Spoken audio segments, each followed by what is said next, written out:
बीडच्या माजलगाव तालुक्यातील पात्रूड गावात सामाजिक ऐक्य, बंधुभाव आणि परंपरेचा सुंदर वारसा कायम जपला असून बकरी ईदच्या निमित्ताने पुन्हा एकदा गावातील एकोप्याचे दर्शन घडले। पात्रूड येथील ईदगाह परिसरात हजारो मुस्लिम बांधवांनी मोठ्या उत्साहात आणि धार्मिक वातावरणात ईद नमाज अदा केली। विशेष म्हणजे पात्रूड गावात सर्व धर्मीय नागरिक प्रत्येक सण एकोप्याने आणि आनंदाने साजरा करत असल्याची परंपरा कायम आहे।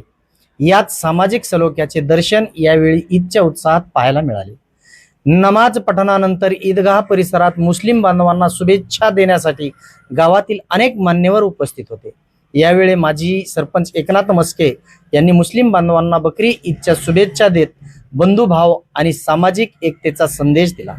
तसेच सरपंच नौशाद लतीफ मोमीन, उपसरपंच घनश्याम भुतडा, ग्रामविकास अधिकारी भागवत भुजबळ, कैलास अलझेंडे, बाळासाहेब बनकर आणि पत्रकार प्रकाश यादव यांची प्रमुख उपस्थिती होती। सर्व मान्यवरांनी गावातील सामाजिक सलोखा, परस्पर प्रेम आणि एकतेची परंपरा कायम ठेवण्याचे आवाहन केले। सर्व समाजातील नागरिक एकत्र येऊन प्रत्येक सण उत्साहात साजरा करत असल्यामुळे पात्रूड गावची ओळख आदर्श गाव म्हणून निर्माण होत असल्याचे मत यावेळी व्यक्त करण्यात आले।